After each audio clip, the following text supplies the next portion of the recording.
Wataka Mungu akufanyie nini? Sura ya 9. Je, uko tayari kwa uhamisho? Tunapolenga kufanya maombi ya kuhamishwa, ni jambo la muhimu sana kama tukijiuliza kwanza kama tupo tayari kuhamishwa. Ni muhimu ifahamike kwamba tunapoomba kuhamishwa, ni lazima tuwe tayari kuhamishwa. Changamoto za uhamisho.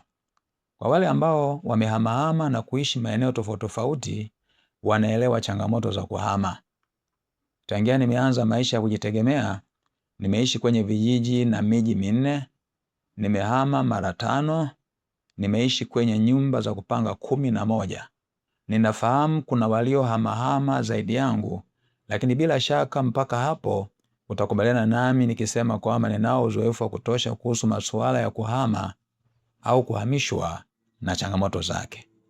Mtu anayehama kijiji, mji au nyumba hukutana na changamoto mbalimbali. Baadhi ya changamoto hizo ni pamoja na hizi zifuatazo.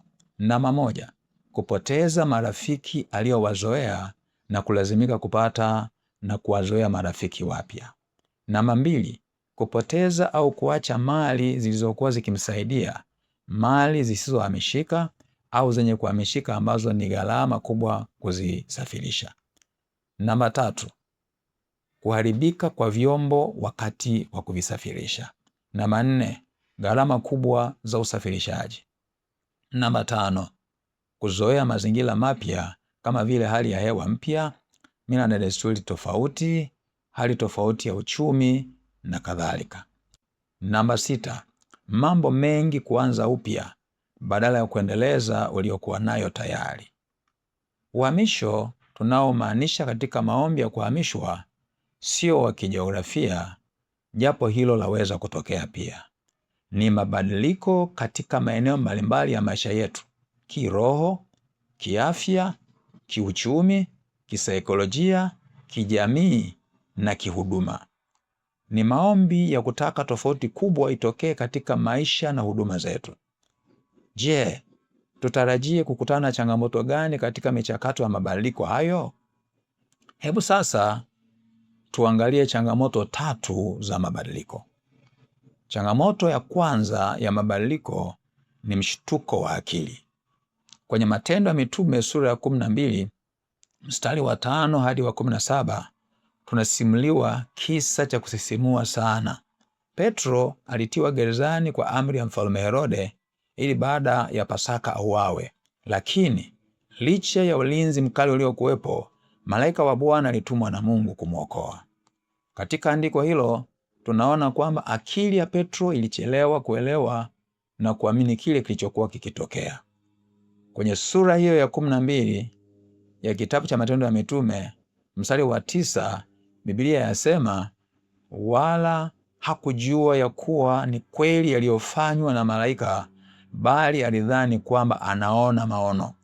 Mstari wa 11 unabainisha kwamba baada ya kutoka nje kabisa ya gereza na kuachwa na malaika, ndipo Petro alipata fahamu ya kitu halisi kilichotokea na kukiri, sasa nimejua yakini ya kuwa Bwana amempeleka malaika wake na kunitoa katika mkono wa Herode na katika kutazamia kote kwa taifa la Wayahudi.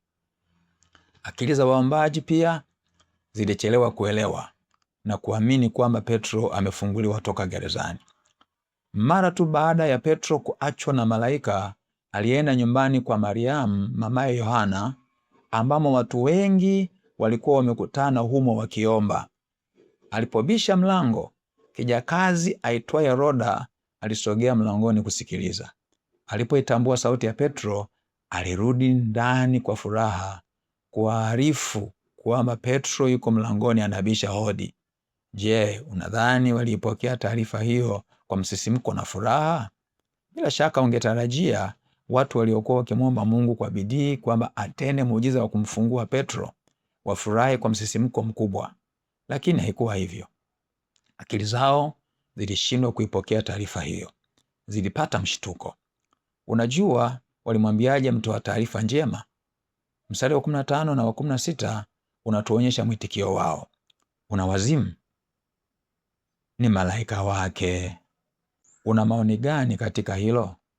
Kwa kawaida, akili ya mwanadamu hushindwa kupokea, kuelewa na kuamini taarifa mpya za mabadiliko ya ghafla. Taarifa hizo zaweza kuwa taarifa mbaya kama vile za ajali, misiba na kufukuzwa kazi, au taarifa njema za kupandishwa cheo, kufaulu mtihani na kupona ghafla ugonjwa uliokutesa kwa muda mrefu. Pamoja na kwamba mshtuko wa akili wakati wa kupokea taarifa mpya na za ghafla kisaikolojia ni jambo la kawaida, sisi waamini tunaoishi kwa imani yapasa tuwe uangalifu sana kuhusu jambo hilo, maana upo uwezekano wa kupoteza muujiza kama hali ya akili kutoamini itaendelea kwa muda mrefu. Ukiruhusu hali hiyo kuendelea, utakuwa unaukataa muujiza wako kwa kutokuamini kwako. Yatupasa tukubali tunapotendewa miujiza, kama ilivyokuwa kwa Bartimayo kipofu mwombaji na yule kiwete mlangoni pa hekalu aliyeponywa kwa neno la Petro. Bartimayo na kiwete yule hawakusita kupokea miujiza yao kwa kutokuamini.